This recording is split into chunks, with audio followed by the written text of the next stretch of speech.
Welcome to today's video. Today I'm going to share with you 3 pieces of advice which should really be able to enhance your productivity when working from home, and all of them should take less than 5 minutes in total to explain. So let's hop straight to it. I'm Jack, I'm a qualified accountant. My passion is productivity, and I love to share these sort of thoughts and ideas that I'm having with people. You can find loads of information on the topic of productivity, which is down in my blog, linked down below, called Simple Productivity. And if you like the video, then please subscribe for regular updates. And obviously it always helps me if you could just hit the like button. So point 1 is separation. Separation is absolutely key, and you have to make your work area that you're working in as dedicated as possible. If you're lucky to have space, then you should really set up an area in a different room to allow yourself separation mentally as well. So this is a work and relaxation kind of separation. It can mimic an office environment by doing this, and it also can have really clear mental benefits. This is the kind of stuff which allows you to associate roles rather than having sort of a sofa where you work from and you relax on, and really it feels like you don't know where the mix is and you don't know sort of when you're relaxing and when you're working. And it's so easy to fall back into one or the other. Point 2 is don't work around distractions. It will be very easy for me to sit in front of a television, for example. Now, this is a very difficult rule to apply if you're very limited on space. But if you're in front of a television, you're inevitably going to watch whatever's on the television rather than doing the work that you're working on. And that sort of goes regardless for how much you dislike the program that's on the television already. Mobile phones as well are rarely a useful item. So when I'm in the office, I know that I've never touched my mobile phone really. So I think it's really crucial here for people to realise, oh, am I using my mobile more often than not now when I'm working from home?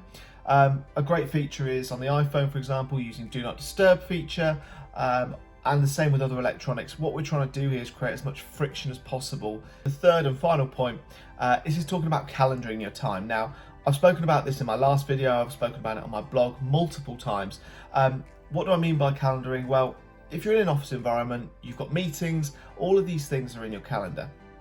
Now, whether you're working from home now currently, and you've got Zoom calls in your calendar, or whether you're trying to be productive in a different sense, maybe you're furloughed or maybe you're sort of out of work at the moment, it's really important to calendar your time, because calendaring your time gives you a really clear picture every morning of what you've got to achieve, and also where your time limitations and time pinches may be. Blocking out time also allows the mind to focus on tasks really well, and it should give you that really positive influence on your mind of saying, well, if I start this task now, then at least I know there is an end in sight for it. Whereas I think sometimes the barrier to enter a task and to start a task is purely because you're worried it's going to take far too long. Now, as long as you give yourself enough time in advance, you can calendar little blocks of time out, and what that should allow you to do is allow you to work on it step by step. Finally, to summarise, we have 3 main points, and that is separation, point 1.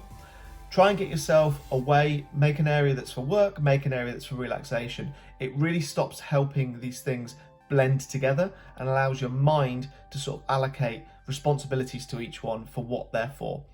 Point 2 is try and remove yourself from distractions. Now, distractions, the main one I think will be a mobile phone. It could be your iPad, it could be a sound system. If it's something that doesn't help you work, if it's something that detracts from your ability to work, then you need to make sure that you're trying to avoid it as much as possible. Using Do Not Disturb on an iPhone is a really good example of this. And finally, point 3, calendaring your time. So I use Google Mail personally for my calendar, but there's also ones built into every smartphone. And just use a calendar, block out your day ahead, maybe the night before, first thing in the morning, and just see how long it takes you to do each task. And you'll get a really good idea very quickly of how much you can achieve in one day. Now, at the moment, everyone is having to work from home, and that's probably how you found yourself here, if this is what you've been looking for. The bonus of building these skills is that they can really be utilised to make the most of your evenings and weekends if you need to get something else done. So the benefit there being that you will ensure you get as much done as possible, but without wasting your precious downtime on procrastinating or just not being able to get started.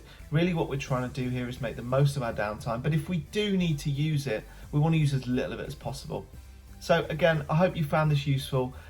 If you like the content, please comment down below for feedback. Please like or subscribe, and I'll be issuing content fairly regularly. So yeah, thank you very much.